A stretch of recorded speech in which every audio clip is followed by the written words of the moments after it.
యేసు నామంలో మీకు శుభములు సమృద్ధిగా కలుగునుగాక. మధురం నీ వాక్యం అనే కార్యక్రమానికి స్వాగతం. ఈరోజు మనం బైబిల్లోని పర్వతములు అనే అంశం ధ్యానించుకుందామండి.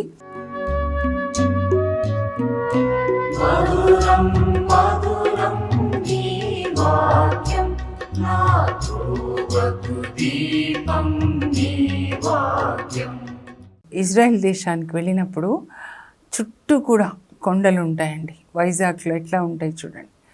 అప్పుడు వెంటనే నాకు 125వ కీర్తన జ్ఞాపకం వచ్చిందండి. కొండలు యెరూషలేముని చుట్టినట్లుగా దేవుని యొక్క కృప ఎప్పుడూ మనల్ని చుట్టి ఉంటుంది అని చెప్పి. అయితే ఈ పర్వతముల యొక్క ప్రాముఖ్యత ఏంటో మనం చూద్దామండి. ముందుగా మనం మోరియా కొండను చూద్దాం. ఆది గ్రంథంలో 22వ అధ్యాయం అన్నమాట. అక్కడ ఏంటి అని అంటే, దేవుడు అబ్రహాంకి ఫైనల్ ఎగ్జామ్ అన్నమాట.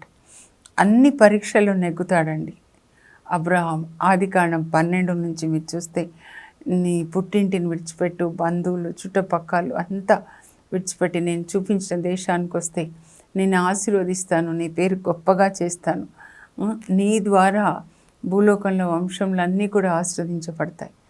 ఎక్కడికి అని అడగకుండా దేవుడు నడిపించినట్లుగా అబ్రహాం వచ్చేస్తాడండి. అలా అలా అలా ఆదికాండం 12 నుంచి 22 వచ్చేసరికి ఫైనల్ ఎగ్జామ్. అబ్రహాము అని పిలుస్తాడు దేవుడు. అప్పుడు అబ్రహాం ఏమంటాడంటే, చిత్తం ప్రభు అంటాడు. చిత్తం ప్రభు, I meet your service, yes master, always yes master. Abraham ఎవరు అని అంటే always yes master to God అన్నమాట. చిత్తం ప్రభా, ఈ దాసుడు ఆలకిస్తున్నాడు, ఏంటి ఏం చేయాలి అని. ఎంతో ప్రేమించి నీ ఏకైక కుమారుణ్ణి మోరియా కొండ మీద నాకు బలిగా అర్పించు. అక్కడ కొండ అని చెప్పారు. అక్కడికి వెళ్ళిన తర్వాత చెప్తాడనమాట, మోరియా ప్రాంతానికి వెళ్ళు, నేను అక్కడ నీకు ఒక కొండ చూపిస్తాను. అబ్రహాము తెల్లవారక ముందే లేచాడంట. బాబుని సిద్ధం చేసుకొని 10 సంవత్సరాలు ఉంటాయేమో. ఇస్సాకి 10, 12, ఇంకా 2 పని వాళ్ళని వెంట పెట్టుకొని కట్టెలు, నిప్పు, కత్తి అన్నీ తీసుకొని బయలుదేరుతాడు. వాళ్ళు బయలుదేరిన తర్వాత 3వ నాటికి మోరియా ప్రాంతానికి వస్తారు. ఇలా తల ఎత్తి చూసినప్పుడు కొండ కనపడుతుందన్నమాట. అప్పుడు పని వాళ్ళకి చెప్తాడు, మీరు ఇక్కడే ఉండండి, నేను పిల్లవాడు బాబు వెళ్ళి దేవుణ్ణి ఆరాధించి తిరిగి వస్తాం. ఆదికాండం 22:5 అండి. దేవుని ఆరాధించి తిరిగి వస్తాము అని చెప్తారనమాట. అక్కడ కొండ మీద మరి బలిపీఠాన్ని కడతాడు, కట్టెలు పేరుస్తాడు. కొండ ఎక్కేటప్పుడే బాబు అడుగుతాడు, కట్టెలు ఉన్నాయి, నిప్పు ఉంది, మరి గొర్రెపిల్ల, బలి గొర్రెపిల్ల ఏది నాన్న, దేవుడు సమకూరుస్తాడులే, 50 ఈరే అని చెప్తాడు. అక్కడికి వెళ్ళిన తర్వాత నీవే గొర్రెపిల్ల,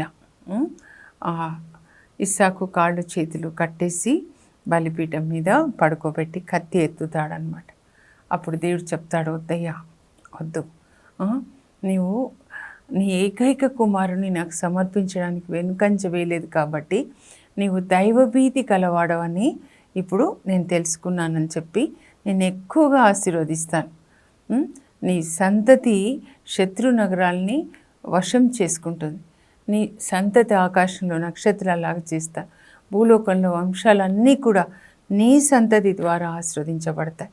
ఇప్పుడు కూడా చూడండి, ఇజ్రాయేల్ ప్రజలు మీద ఎంతమంది దాడి చేసినా కూడా వాళ్ళకి దేవుడు గెలిపిస్తున్నారు. వాళ్ళు శత్రువుల నగరాల్ని వశం చేసుకుంటున్నారు. ఎందుకంటే అక్కడ అబ్రహాము దేవునికి విధేయించాడండి. 1000 తరముల వరకు నేను ఆశీర్వదిస్తాను, నా మాటకి విధేయిస్తాను. ఒకటండి, అబ్రహాం నుంచి మనం ఏం నేర్చుకోవాలంటే, మనందరికీ తండ్రి కదా, దేవునికి విధేయించడం నేర్చుకోవాలన్నమాట. విధేయత ఆశీర్వాదాలను తీసుకొని వస్తుంది. అబ్రహాం దేవునికి విధేయించాడు కాబట్టి దేవుడు ఈ ఆశీర్వాదాలన్నీ ఇస్తున్నాడు. మీరు ప్రతి చోట 12వ అధ్యాయంలో నేను చూపించిన చోటుకు వస్తే నేను ఆశీర్వదిస్తాను, అప్పుడు దేవుడు చూపించినట్లుగా వచ్చేస్తాడు. దేవుడు అంటారు, కానా దేశానికి వచ్చిన తర్వాత ఈ దేశాన్ని నీ సంతతి వాళ్లకు వారసత్వ భూమిగా ఇస్తాను. అప్పుడే వాగ్దానం చేశారు. క్రీస్తుపూర్వం 2000 అప్పుడు అది యెహోషువ కాలంలో వాళ్ళకి వారసత్వ భూమిగా ఇవ్వబడుతుందన్నమాట. విధేయత అండి. ఇక్కడ ఈ మోరియా పర్వతము దేనికి గుర్తు అంటే విధేయతకి గుర్తు. విధేయత కొండ, సమర్పణ కొండ. దేవునికి సమర్పిస్తాడు ఇస్సాకుని కదా, తనకిష్టమైనదన్నమాట. మనం దివ్య పూజ బలిలో సమర్పణ టైంలో ఏం సమర్పిస్తామంటే మనల్ని దేవుని చిత్తానికి సమర్పించుకోవాలండి. అబ్రహాం ఏం చేశాడు అంటే దేవుని చిత్తానికి సమర్పించుకున్నాడు, తనని సమర్పించుకున్నాడు. ఆ సమర్పణలో ఇస్సాకుని సమర్పించాడు. కానీ దేవుడు ఇస్సాకుని కాదు కానీ అబ్రహాం కుమారుణ్ణి, యేసు ప్రభువుని సిలువలో బలిగా అర్పిస్తారనమాట. సో ఇక్కడ మనం ఏంటి నేర్చుకోవాలంటే మోరియా కొండ అంటే విధేయత కొండ, ఆరాధన.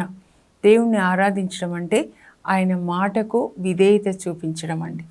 అబ్రహాము మనందరికీ విశ్వాసంలో తండ్రి అంటే విధేయతలో తండ్రి అన్నమాట. అలా సమర్పణ అక్కడి నుంచే యేసు ప్రభు, మరియ తల్లి, అక్కడి నుంచే ఒక్క అబ్రహాం నుంచే కదండి ఇజ్రాయెల్ దేశం వస్తుంది. మరి ఆ సంతతిలోనే కదా మరియ తల్లి కూడా జన్మిస్తారు. ఆ తల్లి కూడా దేవుని చిత్తానికి సమర్పించుకుంటారనమాట. ప్రతిరోజు మనం దేవుని చిత్తానికి ఏదో మీ దేహాన్ని సమర్పించండి. రోమా 12:1 పౌలు రాస్తాడు, పరిశుద్ధంగా దేవునికి ప్రీతికరంగా మీ దేహాన్ని ఆయనకు సమర్పించండి. ప్రభా, ప్రతిరోజు సమర్పించాలి. నా నాలుక నీకు సమర్పిస్తున్నాను, నా కళ్ళు నీకు నా చెవులు, నా ఆలోచనలు, నా హృదయం, నన్ను నేను మీకు సమర్పిస్తున్నాను. అప్పుడు ఆయనకు సమర్పిస్తే ఆయన వాడుకుంటాడు కదండి. మరియ తల్లి సమర్పించుకున్నారు, దేవుడు వాడుకున్నారు యేసుప్రభు యొక్క తల్లిగా అన్నమాట. ఇంకా తర్వాత సినాయి పర్వతం అండి. అక్కడ సినాయి పర్వతం అనగానే మనకి మోషే గుర్తొస్తాడు కదా. ఇజ్రాయెల్ ప్రజల్ని ఐగుప్తు నుంచి విడిపించుకొని సినాయి పర్వతం దగ్గర తీసుకొని వస్తాడు. అక్కడ వాళ్ళు 1 సంవత్సరం 1 నెల 20 రోజులు ఉంటారండి. దేవుడు వాళ్ళకి అనేక విషయాలు 10 ఆజ్ఞల్ని బోధిస్తాడు, తర్వాత ధర్మశాస్త్రాన్ని బోధిస్తాడు. ఎందుకంటే ఇప్పుడు వాళ్ళ 6 లక్షల మంది పెద్దవాళ్ళు ఉన్నారు, మరి స్త్రీలు పిల్లలు కలిస్తే 20 లక్షల మంది అని చెప్తారు. అంతమంది కానా దేశంలో నివసించేటప్పుడు వాళ్ళకి చట్టం కావాలి కదండి. అందరూ కలిసి ఉన్నప్పుడు మరి ఒకరికి హాని చేయకూడదు, ఒకరిది దొంగతనం చేయకూడదు, పరాయి వాని భార్యని కూడా మరి ఆశించకూడదు. అలా ఇజ్రాయెల్ దేశం అన్నమాట ఒక సమాజంగా సినాయి పర్వతం దగ్గర ఉన్నప్పుడు దేవుడు వాళ్ళకి ధర్మశాస్త్రాన్ని ఇస్తాడు. అయితే మోషేని సినాయి పర్వతం మీదకి రమ్మంటాడనమాట దేవుడు. అప్పుడు ముఖాముఖి ఒక మనిషి ఇంకో మనిషితో మాట్లాడినట్లుగా దేవుడు మాట్లాడతారండి. దేవుని యొక్క సన్నిధికి గుర్తు సినాయి పర్వతం. ఆయన సన్నిధి నిజమైన ఐశ్వర్యం అన్నమాట. ఇప్పుడు కూడా మన హృదయంలో ఎప్పుడు దేవుని యొక్క సన్నిధిని మనం కలిగి ఉండాలి. ఆ దేవుని సన్నిధిలో 2 మార్లు 40 దినాలు ఉంటాడండి. 10 ఆజ్ఞల్ని మాత్రమే కాదు, ధర్మశాస్త్రంని ఆయన దేవుని దగ్గర నుంచి పొంది అది ప్రజలకు అందిస్తాడు. ఇప్పుడు మనకి బైబిల్ గ్రంథంలో మొదటి 5 గ్రంథాలుగా మోషే లిఖించిన ధర్మశాస్త్రం. దేవుడు ఏదైతే చెప్తాడో ఆయన విని ఆయన దాన్ని లిఖించి పాటించి ప్రజలకి బోధిస్తాడనమాట. అలాంటి సన్నిధి మనం కూడా దేవుని స్వరం వినాలండి. నా గొర్రెలు నా స్వరాన్ని వింటాయి. ఈ లోకంలో ఎన్నో స్వరాలు వింటున్నాం కదా, ఏ స్వరం వినకూడదండి. మీరు బైబిల్ తీసి చదివినప్పుడు దేవుడు మీతో మాట్లాడతారనమాట. సో సినాయి పర్వతము దేవుని యొక్క సన్నిధికి గుర్తుగా ఉంటుంది. ధర్మశాస్త్రం, దేవుడు మనకి ధర్మశాస్త్రాన్ని ఇచ్చి ధర్మ మార్గంలో, నీతి మార్గంలో మనల్ని నడిపిస్తారు. ఒక వ్యక్తి దేవునికి విధేయిస్తే అబ్రహాం విధేయించాడు, ఆ తర్వాత ఇప్పుడు మోషే విధేయించాడు, మనకి ధర్మశాస్త్రం వచ్చింది.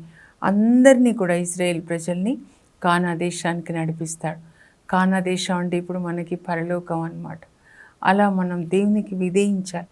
పాత నిబంధన ఏంటంటే 3 భాగాలు ఉంటుందండి అసలు బైబిల్లో. పొద్దున నేను ఇవన్నీ చదువుతూ అసలు ఎక్కువ భాగం అంతా పాత నిబంధనే ఉంటుందన్నమాట. ఎందుకు అనంటే ఒక్కొక్క వ్యక్తి నుంచి మనం పాఠాలు నేర్చుకోవాలి. అబ్రహాం నుంచి విధేయత, విశ్వాసమునకు తండ్రి అంటే విధేయతకు తండ్రి.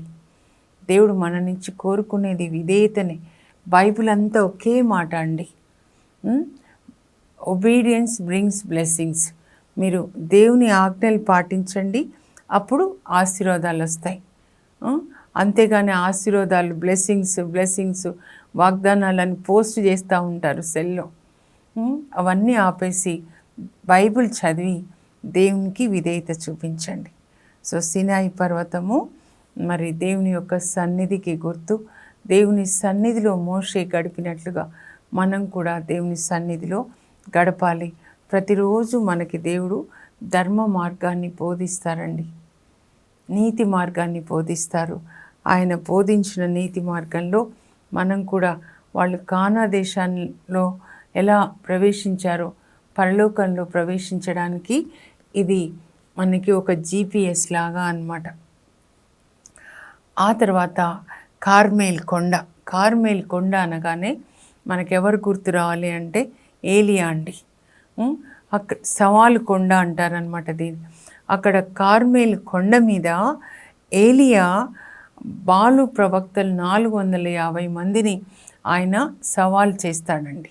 అంటే 450 మంది మాంత్రికులు అనొచ్చు అనమాట.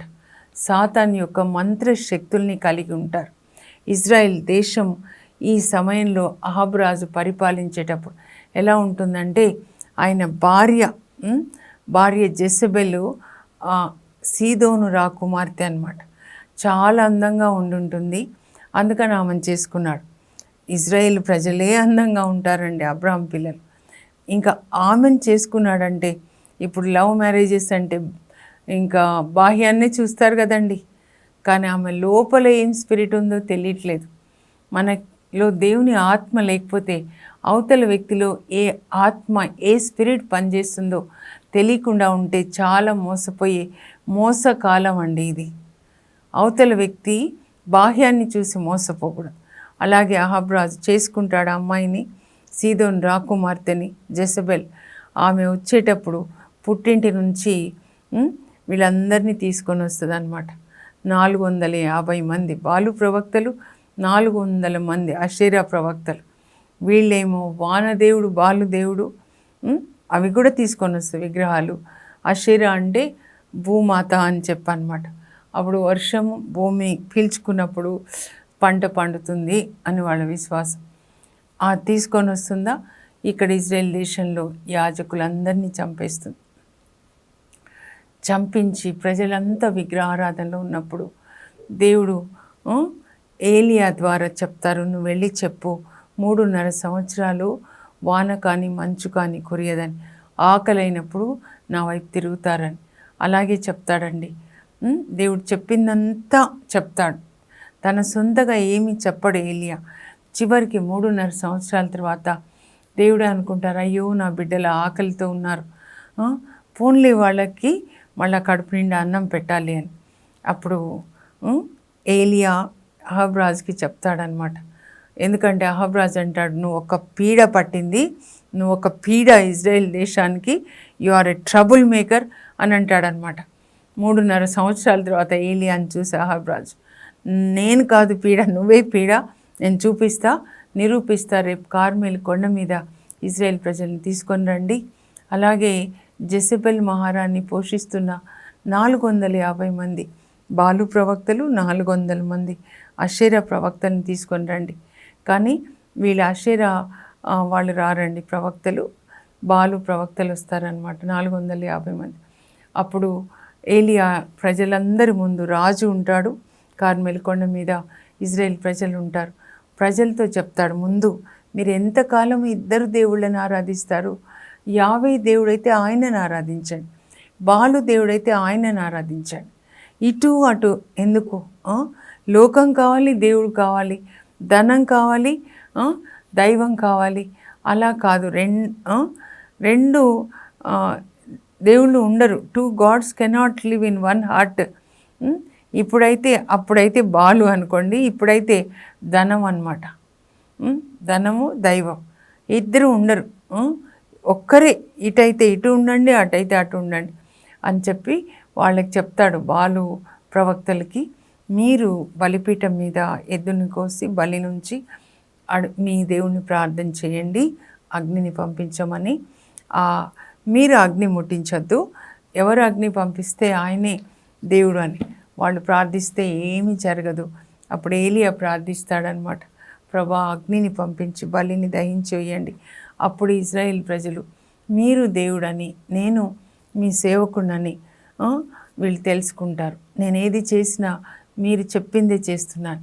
ఆయన ప్రార్థన ముగించనో లేదో, చిన్న ప్రార్థన అండి, మీరు చదవాలి. నాకు ఎంత ఇష్టం అంటే వచ్చేటప్పుడు కూడా అదే ప్రార్థన చేసుకుంటూ వస్తున్నా నేను. ప్రభా మళ్ళా మీరు లేవనెత్తండి, ఏలియా ప్రవక్తలు కావాలి, పౌలు లాంటి దైవజనులు మాకు కావాలి ప్రభా. సవాలు చేయాలి, ఈ సాతాను శక్తుల్ని సవాలు చేసి ఆ శక్తుల్ని బంధించే అంత ఏలియాలు పౌలు లాంటి వాళ్ళు మాకు మరొకసారి కావాలి. ఏలియా ప్రార్థన ముగించనో లేదో పరలోకం నుంచి అగ్ని దిగొచ్చి బలిని దహించి వేస్తుందండి. అప్పుడు ప్రజలందరూ ఒక మాట అంటారు, యావే దేవుడు, యావే ఒక్కడే నిజమైన దేవుడు అని. ఇంకా వాళ్ళందరూ నిజమైన దేవుణ్ణి ఆరాధిస్తారు. అంటే ఎంత శక్తి చూడండి. అలాంటి శక్తి మనం కలిగి ఉండి దేవుని రాజ్యాన్ని లోకంలో స్థాపించాలండి. నీ రాజ్యం వచ్చునుగా కానీ పెదవులతో కాకుండా శక్తి, దేవుని శక్తితో దేవుని రాజ్యాన్ని మనం స్థాపించి సాతాను రాజ్యాన్ని కూలద్రోయాలన్నమాట. సో ఒక్కొక్క పర్వతం మీద ఏం జరిగిందో ఆ అనుభవాన్ని మనం పొందాలి. పర్వతాల అనుభవాలు, ఆ వ్యక్తులు ఎలా దేవునికి మహిమకరంగా ఉన్నారో మనం కూడా అలా ఉండాలన్నమాట. ఇంకా 3 పాత నిబంధన కదండి. ఇప్పుడు యేసు ప్రభు నూతన నిబంధనలోకి వచ్చేద్దాము. తాబోరు పర్వతం అన్నమాట. అక్కడ దివ్యరూపధారణ మత్తయి సువార్త 17 మనం చూస్తే 1-8 వరకు యేసు ప్రభు ప్రార్థన చేస్తుంటే ఆయన ముఖం మారిపోతుంది, ప్రకాశిస్తుంది అన్నమాట. దివ్యరూపధారణ దైవ స్వభావాన్ని చూపిస్తాడు. పేతురు మరి యోహాను యాకోబులని తనతో పాటు పర్వతం మీదకి తీసుకెళ్తాడు. మన జీవితం ఎప్పుడు కూడా పర్వతాన్ని ఎక్కినట్లుగా ఉండాలి. ఆత్మీయ జీవితం అన్నమాట. తనతో తీసుకెళ్తున్నాడంటే ఇలాగే యేసుప్రభులాగా మనం కూడా దివ్య రూపధారణ పొందాలి. రోజు రోజుకి క్రీస్తు రూపంలోనికి రావాలి, మారాలన్నమాట. మన లైఫ్ ఎప్పుడు అప్వర్డ్ డైరెక్షన్లో ఉండాలి. ఎందుకు తీసుకెళ్ళాడు యేసుప్రభు అంటే ఇలా మీరు కూడా మారాలి. గొంగలి పురుగు సీతాకొక చిలుకలాగా మారినట్లుగా మనము, దేవుడు మనిషిగా పుట్టాడు, మనిషి దేవుడుగా మారడానికి అన్నమాట. అప్పుడు ఇలా చూస్తున్నప్పుడు ఒక మేఘం ఈ ముగ్గురిని కమ్ముకుంటుందండి. ఆ మేఘంలోంచి దేవుడు మాట్లాడతారు, తండ్రి దేవుడు మరి పేతురు వీళ్ళ ముగ్గురితో అన్నమాట. ఈయన నా ప్రియమైన కుమారుడు, ఇతని యందు నేను ఆనందిస్తున్నాను, ఈయనని ఆలకించండి, మీరు ఆయన చెప్పింది వినండి అని చెప్తున్నారనమాట. సో మనం కూడా ఏంటంటే రోజు రోజుకి యేసు క్రీస్తులాగా మారాలండి. అది దేవుని చిత్తం మన జీవితంలో. రోమా 8:29 చెప్తారనమాట. దేవుని చిత్తం ఏంటంటే రోజు రోజుకి మనం యేసు ప్రభులాగా మారాలి. అంటే పరిశుద్ధాత్మ మనల్ని మారుస్తారు. అందుకే గలతీ 4:19 చెప్తారు, మీలో క్రీస్తు రూపం ఏర్పడు వరకు ఒక స్త్రీ ప్రసవ నొప్పులతో ఎలా బాధపడి కంటుందో అలా నేను మిమ్మల్ని కంటున్నాను అని చెప్పనమాట. రోజు రోజుకి పరిశుద్ధాత్మతో మనం కోఆపరేట్ చేయాలండి. వీళ్ళందరూ గొప్ప పనులు చేశారంటే దేవుని యొక్క పనిలో వీళ్ళు కోఆపరేట్ చేశారనమాట. సో ఆ దివ్య రూపధారణ మనం పొందాలి. నెక్స్ట్ వచ్చేసి ఓలివ కొండ అండి, ప్రార్థన కొండ. మేము అక్కడ 3 రోజులు ఉన్నామండి. ఓలివ కొండ మీద 7 ఆర్చెస్ హోటల్లో అనమాట. అసలు ఎంత ప్రశాంతంగా ఉంటుందంటే నాకు ఎప్పుడు ఇంకా అక్కడికి వెళ్ళకముందు కూడా 2007లో వెళ్ళామండి. చాలా యేసు ప్రభు అలవాటు చొప్పున ఒలీవ కొండకి వెళ్ళి ప్రార్థన చేసుకుంటారు. అక్కడ వెళ్ళాలి. నిజంగా అక్కడ ఉన్న 3 రోజులు కూడా యేసు ప్రభు అలా వచ్చినట్లుగా చల్లని గాలిలాగా తెల్లని వస్త్రాలతో నేను అనుభవించానండి. నిద్రపోలేదు రాత్రులలో, యేసు ప్రభుతో మాట్లాడుకుంటూ ఉన్నానన్నమాట. అక్కడ ఒలీవ కొండలో మీద ఆయన ప్రార్థన చేస్తారు కదా, లూకా 22:42. తండ్రి, నీ చిత్తమైతే ఈ పాత్ర నా నుంచి తొలగించు, కానీ నా చిత్తము కాదు, నీ చిత్తమే నెరవేరును గాక. దేవుని చిత్తానికి తనని సమర్పించుకుంటాడు. అలా మనం కూడా సమర్పించుకోవాలి. అదే కొండ మీద నుంచి పరలోకానికి వెళ్తారు. మళ్ళీ ఇప్పుడు రెండో మారు వస్తారు కదా ఆయన, మరలా ఆయన ఓలీవ కొండ మీదకే వస్తారండి. జకర్యా 14:4 ఉంటుంది అనమాట. ఓలీవ కొండ ఒక ప్రత్యేకమైన కొండ, కల్వరి కొండ రక్షణకు గుర్తండి. యేసు ప్రభు మన కొరకు సిలువలో తన ప్రాణాన్ని అర్పించారు, రక్తాన్ని చిందారు. ఆ రక్తంతో మనందరి పాపాలు కడిగి మనందరికీ నీతి వస్త్రాన్ని ఇచ్చి, అంటే పరలోకానికి వెళ్ళడానికి రక్షణ వస్త్రం, వివాహ వస్త్రాన్ని మనకి తొడిగారనమాట. కనుక అది ఇంకా గొప్ప కొండ కదా. చివరికి పౌలు అండి ఒక కొండ గురించి చెప్తాడు, సియోను పర్వతం అంటాడు. హెబ్రీ 12లో మనం చదివితే 20 నుంచి, ఆయన ఆత్మలో మూడవ ఆకాశ పరలోకానికి ఎత్తబడినప్పుడు మనం ఇప్పుడు సియోను పర్వతం దగ్గరికి, అంటే దేవుని నివాస స్థానం దగ్గరకు, వేల కొలది దేవదూతలు ఉన్నటువంటి నూతన యెరూషలేం, పరలోక యెరూషలేంకి వచ్చాం అని చెప్తూ, అక్కడ దేవుని సన్నిధిలో యేసు ప్రభు రక్తాన్ని పోస్తాడు కదా మన పాపములకు పరిహారంగా. పరలోకానికి వెళ్ళినప్పుడు ఆ రక్తము ప్రార్థిస్తుందంట, మొరపెడుతుందంట. Jesus blood is crying unto the father. ఏమని అంటే, ఇప్పుడు నా కోసం అనుకోండి, సాతాను వెళ్ళి నా మీద నేరం తెచ్చాడు అనుకోండి, అప్పుడు యేసు రక్తం ఏమంటుందంటే, ఇదిగో ఈమె పాపి. ఎట్లా వాక్యం చెప్తుందంటే, ఆమెని నా రక్తంతో కడిగి శుద్ధి చేశాను, నేను నీతిమంతురాలుగా చేశాను, నేను నీతి వస్త్రాన్ని ఇచ్చాను. ఇప్పుడు యేసుక్రీస్తు రాయబారిగా నీతి వస్త్రాన్ని ధరించుకొని ఆమె దేవుని వాక్యాన్ని బోధిస్తుంది. మన కొరకు యేసు రక్తం అక్కడ దేవుని సన్నిధిలో మొరపెడుతూ ఉంటుందండి. అది చూస్తాడనమాట. సియోను పర్వతం అంటే పరలోకం, జయన్ అంటే గాడ్స్ డ్వెల్లింగ్ ప్లేస్ అండి. ఇప్పుడు ఏంటి గాడ్స్ డ్వెల్లింగ్ ప్లేస్ అంటే, మనమే, నాలోనే ఉన్నాడు క్రీస్తు. నేనే సియోను కుమారి అన్నమాట. ఒకసారి చదువుతాను, మీరు తప్పకుండా రాసుకొని, ఏ అనుభవం జరిగిందో అక్కడ అది మనకి జరగాలండి. బైబిల్లోని పర్వతములు. మోరియా పర్వతం విధేయతకు గుర్తు. అబ్రహాం దేవుని చిత్తం చేయుటకే తన జీవితాన్ని సమర్పించుకుంటాడు. సినాయి పర్వతం దేవుని సన్నిధికి గుర్తు. మోషే సినాయి పర్వతంపై దేవుని స్వరాన్ని వింటాడు. దేవుడిచ్చిన ధర్మశాస్త్రంను లిఖించి ప్రజలకు బోధిస్తాడు. దేవుని సన్నిధి నిజమైన ఐశ్వర్యం. కర్మేలు పర్వతం సవాలు కొండ, అగ్ని ద్వారా జవాబిచ్చిన దేవుని కొండ, యావే నిజమైన దేవుడు అని నిరూపించిన కొండ. తాబోరు పర్వతం రూపాంతర కొండ, యేసు దేవుని కుమారుడని తండ్రి దేవుడు లోకమునకు ప్రకటించిన కొండ. మనం కూడా క్రీస్తు రూపంలోనికి రూపాంతరము చెందవలేనని దేవుని చిత్తం. ఓలీవ కొండ ప్రార్థనా కొండ, యేసు పరలోకమునకు ఆరోహణమైన కొండ. యేసు రెండో మారు మరలా ఈ కొండ మీదికే వస్తాడు. కల్వరి కొండ రక్షణకు గుర్తు. మానవాళి రక్షణకై యేసు సిలువ వేయబడిన కొండ. సియోను పర్వతం ఇది దేవుని నివాస స్థలం, దేవుడు నివసించు పరలోకం. అచట కోట్ల కొలది దేవదూతలు ఆయనని ఆరాధింతురు. మన గమ్యము పరలోకమే, అచట నిత్యము మనం ఆయనను ఆరాధించవలేను. ఇప్పుడు ప్రార్థన చేసుకుందాం. ఈ పర్వతంల అనుభవాల్ని దేవుడు మనకి ఇవ్వాలి. పరలోకపు మా తండ్రి, మీ పరిశుద్ధ నామమునకు స్తోత్రం కలుగును గాక.